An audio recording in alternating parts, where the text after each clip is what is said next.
علیکم دوستو، ان سائڈ میں معظم فخر میں خوش آمدید۔ شیخ رشید کو کرنا ہے گندا اور لگتا ہے عمران خان کی کیبنٹ جو ہے صرف اور صرف اسی ایک ایجنڈے پر عمل کر چکی ہے، کیونکہ عمران خان صاحب کی کابینہ کے اہم ترین رکن یعنی وزیر داخلہ جناب شیخ رشید احمد صاحب اس وقت کابینہ میں سب سے زیادہ ناپسندیدہ شخصیت کا درجہ حاصل کر چکے ہیں، اور طریقے لبیک سے ہونے والے معاہدے کے بعد عمران خان صاحب اور شیخ رشید صاحب دونوں کے درمیان کچھ فیصلے پیدا ہو چکے ہیں، اور ان فاصلوں کی وجہ سے ہی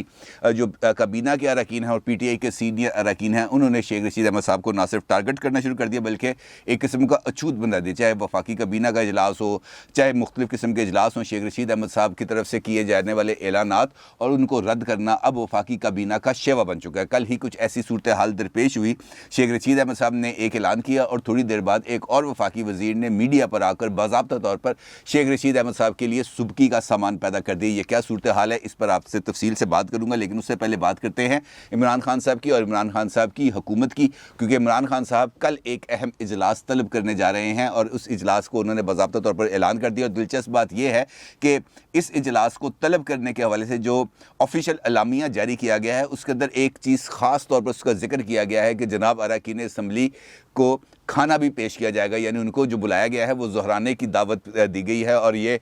حیران کن بات ہے کہ عمران خان صاحب سے ملنے کوئی بھی شخصیت جائے یا ان کی اپنی ہی پارٹی کا اراکین جائیں تو ان کو کھانا سرو کیا جائے، کل کھانا سرو کیا جائے گا۔ اس سے اندازہ لگا لیں کہ عمران خان صاحب اس وقت کس معاملے پر بہت زیادہ ڈیسپریٹ ہو چکے ہیں، اور وہ معاملہ ہے پارلیمنٹ کا مشترکہ اجلاس، اور اس کے لیے انہوں نے اپنی جو پارلیمانی پارٹی ہے اور سینٹ میں اور قومی اسمبلی میں اس کا نہ صرف اجلاس بلا لیا ہے بلکہ اس اجلاس کے اندر انہوں نے اپنی اتحادی جماعتوں کو بھی شرکت کی دعوت دی ہے، اور ان سے یہ کہا ہے کہ کل جناب دوپہر کا کھانا آپ نے میرے ساتھ کھانا ہے تاکہ ہم پارلیمنٹ کے مشترکہ اجلاس میں اپنی حکمت عملی کو فائنلائز کر سکیں، کیونکہ عمران خان صاحب کو اس بارے میں متصدقہ طور پر یہ رپورٹس ملی ہیں خفیہ اداروں کی طرف سے کہ جناب یہاں پر کچھ صورتحال گڑبڑ ہو سکتی ہے، کچھ اراکین اسمبلی دائیں بائیں ہو سکتے ہیں، کچھ غیر حاضر ہو سکتے ہیں، اور کوئی ایک اتحادی جماعت اس قسم کی صورتحال پیدا کر سکتی ہے جس سے آپ کو ویسی ہی صورتحال کا سامنا کرنا پڑ سکتا ہے جو مارچ میں آپ کے سامنے پیش آئی تھی۔ آپ کو یاد ہے کہ مارچ کے اندر سینٹ کا انتخاب ہونا تھا اسلام آباد کی سیٹ پر، اور وہاں پر وفاقی وزیر، اس وقت کے وفاقی وزیر خزانہ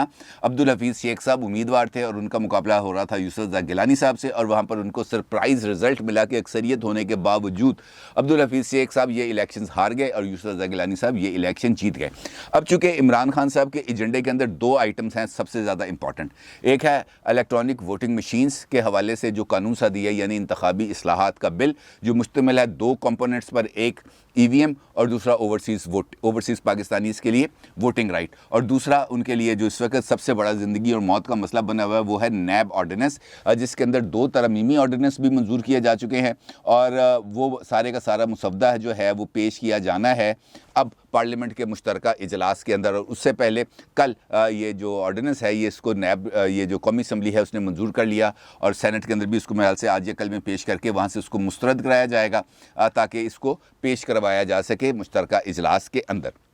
اس صورتحال کے اندر بہت زیادہ ضروری ہے خان صاحب کے لیے کہ وہ اپنی اتحادی جماعتوں کو اس ساری صورتحال میں اپنے ساتھ جوڑے رکھیں، کیونکہ ایم کیو ایم جو ان کی اتحادی جماعت ہے اس نے گزشتہ دنوں کے اندر دو اہم ترین اجلاس کیے اپنے رابطہ کمیٹی کے، اور اس کے اندر عمران خان صاحب کو ٹف ٹائم دینے کی انہوں نے حکمت عملی بھی طے کی، اور کل انہوں نے عملی اظہار بھی کیا پارلیمنٹ کی قومی سلامتی کمیٹی کے اجلاس میں، جہاں پر عسکری قیادت بھی موجود تھی، اور وہاں پر انہوں نے سوال اٹھایا کہ اگر عمران خان صاحب کی حکومت اور اسٹیبلشمنٹ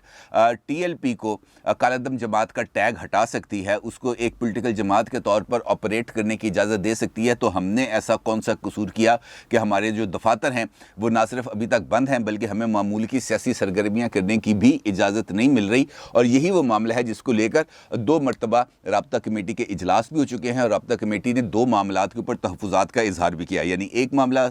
منسلک ہے یہ جو ان کی پولیٹیکل ایکٹیویٹیز سے متعلق، اور دوسرا معاملہ ہے مہنگائی کے حوالے سے، جس کے بارے میں رابطہ کمیٹی کا یہ کہنا تھا کہ جناب اب بہت ہو گئی، ہم نے اپنے ووٹروں کے پاس بھی جانا ہے، اور مہنگائی کی وجہ سے لوگوں کی کمر ٹوٹ چکی ہے، لہٰذا اب ہم پر دباؤ بڑھتا جا رہا ہے کہ ہم اس کے حوالے سے کوئی فیصلہ کر سکیں۔ اور آپ کو یاد ہے کہ 2 دن پہلے میں نے اس حوالے سے ایک ویلاگ بھی کیا تھا جس کے اندر میں نے آپ کو بتایا تھا کہ ایم کیو ایم نے اب اپنا نیا مشن شروع کر دیا۔ نیا مشن بھی ان کا یہی تھا کہ کسی نہ کسی طریقے سے حکومت پر دباؤ ڈالا جائے اور اپنی مرضی کا جو بینیفٹس ہیں اس کو حاصل کیا جائے، اور اپنے لیے مزید پولیٹیکل گنجائشوں کو پیدا کیا جائے، اور یہ ان کے لیے ہائی ٹائم ہے، کیونکہ اگر عمران خان صاحب نے یہ والے اپنے جو دونوں آبجیکٹیوز ہیں وہ حاصل کر لیے تو اس کے بعد ان کو پھر کسی اتحادی کی بلیک میلنگ میں آنے کی ضرورت نہیں پڑے گی، اور وہ اس کے بعد بہت زیادہ ابرپٹ قسم کے فیصلے کر سکتے ہیں، اور کچھ ایسے فیصلے بھی کر سکتے ہیں جو حیران کن ہو سکتے ہیں، کیونکہ پارلیمنٹ کے اندر جو چیزیں اس وقت راہداریوں کے اندر اور اراکین اسمبلی جو آپس میں گفتگو کرتے ہوئے نظر آ رہے ہیں، وہاں پر کچھ ایسے امکانات کا ذکر کیا جا رہا ہے جس کے ذریعے اس بات کا اظہار ممکن ہے کہ جناب یہ 20 نومبر سے پہلے یا 20 نومبر کے بعد عمران خان صاحب کچھ ایسے ہارش اقدامات لے سکتے ہیں جس سے اکتوبر 99 کی کسی سچویشن کی ریوائیول کا امکان پیدا ہو سکتا ہے، اور چند اراکین جو کور کمیٹی کے بھی ممبر ہیں، کیبنٹ کے بھی ممبر ہیں، وہ پارلیمنٹ کے اندر، کیفیٹیریا کے اندر، راہداریوں کے اندر اس قسم کی گفتگو کرتے ہوئے بھی پائے گئے ہیں کہ ہم عمران خان صاحب کو بہت زیادہ سمجھا رہے ہیں کہ یار اس بم کو لات نہ مار، لیکن وہ اس بات کو سمجھنے کے لیے تیار نہیں، بلکہ ایک رکن تو یہ بھی کہتے ہوئے پائے گئے کہ ہم نے تو عمران خان صاحب کو یہاں تک کہہ دیا کہ بھائی آپ نواز شریف نہیں بن سکتے ابھی، اور جس قسم کے آپ اقدامات لینا چاہتے ہیں اس سے نہ صرف پی ٹی آئی کی ساکھ کو نقصان پہنچے گا، بلکہ ہمیں اپنے لیے دوبارہ سپیس جنریٹ کرنا ہمارے لیے بہت بڑا پرابلم کریٹ ہو جائے گا، اور آپ کی طرف سے کیا جانے والا کوئی بھی انتہائی اقدام صورتحال کو اس لیول پر لے کے جا سکتا ہے جہاں سے کسی بھی غیر آئینی اقدام کی کوئی راہ ہموار ہو سکے، لہٰذا آپ اس صورتحال سے بچیں۔ لیکن واقفان حال یہ بتا رہے ہیں کہ عمران خان صاحب انہی لائنز پر کچھ سوچ رہے ہیں، اور دیکھیں وہ اس بارے میں کیا فیصلہ کرتے ہیں۔ دوسری جانب جو سچویشن ہے اس وقت پارلیمنٹ کے اندر اور جو نمبر گیمز بن رہی ہے وہاں پر تو اگر تمام اتحادی اور پی ٹی آئی کے اراکین اسمبلی موجود ہوں تو ان کے لیے بہت زیادہ آسانیاں اس حوالے سے ہیں کہ وہ اس بل کے حق میں ووٹ دیں اور یہ بل منظور ہو جائے، لیکن اپوزیشن نے بھی اس حوالے سے اپنی تیاریوں کو مکمل بھی کر لیا، اور انہوں نے اس بات کا اندیا دیا ہے کہ اگر پارلیمنٹ سے یہ بل منظور ہو بھی جاتے ہیں تب بھی ہم ان کو چیلنج کریں گے پارلیمنٹ کے اندر بھی اور پارلیمنٹ سے باہر، یعنی اعلیٰ عدالتوں میں، یعنی سپریم کورٹ آف پاکستان میں۔ لہٰذا یہ معاملہ اتنی جلدی تھمنے والا ہمیں نظر نہیں آ رہا، اور اس صورتحال کے اندر جو اپوزیشن جماعتوں کے آپسی رابطے ہیں ان میں بھی اضافہ ہوا ہے، اور کچھ بیک چینلز رابطے بھی ہوئے ہیں آصف زرداری صاحب کے ساتھ اور نواز شریف صاحب کے آپس میں انڈائریکٹ، یعنی مختلف جو مشترکہ دوست احباب ہیں ان کے ذریعے کچھ رابطے ہوئے ہیں جس میں کچھ پیش رفت بھی ہوتی ہوئی نظر آ رہی ہے، اور اس بات کا بھی امکان ہے کہ مستقبل کے اندر کچھ اور اس حوالے سے پیش رفت نظر آئے گی۔ اس کے علاوہ ان رابطوں کا ایک اور پہلو بھی ہے کہ پیپلز پارٹی نے ایک مرتبہ پھر مسلم لیگ نون کو پش کرنا شروع کیا ہے کہ جناب اب آپ تحریک عدم اعتماد کے آپشنز کی طرف آئیں، اور اس بات کا اشارہ کل احسن اقبال صاحب نے ایک ٹی وی چینل میں اپنے انٹرویو میں بھی دیا، اور وہاں پر موجود پیپلز پارٹی کے ایک سینئر رہنما مصطفیٰ نواز کھوکھر صاحب نے اس حوالے سے ان کو آفر بھی کی کہ جناب اگر آپ یہ سمجھتے ہیں کہ تحریک عدم اعتماد کے لیے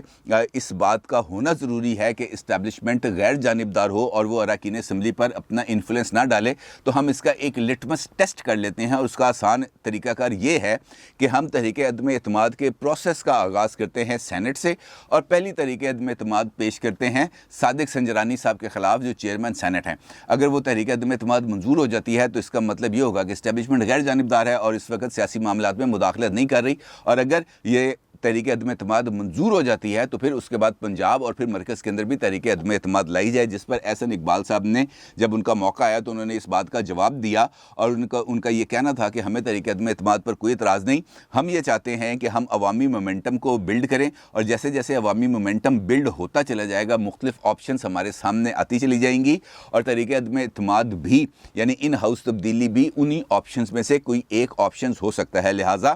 سیفلی اس بات کو کنکلوڈ اس طریقے سے کیا جا سکتا ہے کہ اپوزیشن کے اندر جو فاصلے اور دوریاں تھیں وہ بتدریج کم ہوتی ہوئی نظر آ رہی ہیں، کیونکہ اپوزیشن کو بھی اب اس بات کا اندازہ ہو چکا ہے کہ عمران خان صاحب کی گورنمنٹ اس وقت کمزور وکٹ پر موجود ہے، کمزور پچ پر موجود ہے، اس کے قدم کمزور ہو چکے ہیں، اس کی رٹ کمزور ہو چکی ہے، اس کی اسٹیبلشمنٹ کے ساتھ جو رابطے ہیں اس کے اندر بھی کمی آ چکی ہے، اور جو ون پیج ہے وہ بالکل ہی ختم ہو چکا ہے، اور لہٰذا اب ان کے لیے آگے بڑھنے کے لیے اپنے لیے مزید گنجائشیں پیدا کرنے کے مواقع زیادہ بہتر طریقے سے سامنے آ سکتے ہیں. اور یہ وجہ ہے کہ اپوزیشن گزشتہ 2 دن سے متحدہ اپوزیشن نہ صرف روز کی بنیاد پر ملاقاتیں کر رہی ہے بلکہ آگے بڑھنے کا کوئی نہ کوئی راستہ بھی تلاش کر رہی ہے. اسی طریقے سے جیسے کل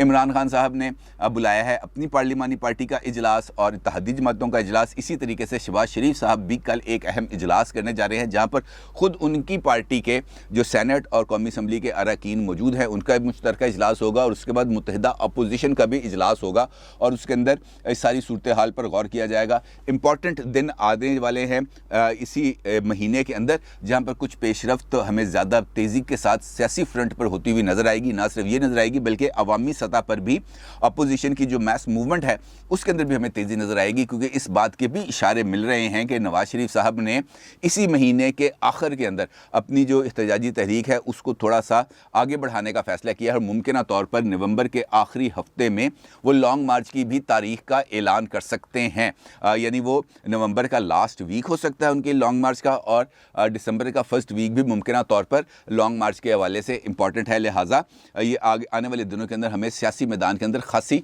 تیز رفتاری نظر آئے گی. اور اسی حالات کے اندر جب ہم وفاقی کابینہ کو دیکھتے ہیں تو وہاں پر بھی ایک ابتری کی سچویشن نظر آ رہی ہے, اور وہ ایک دوسرے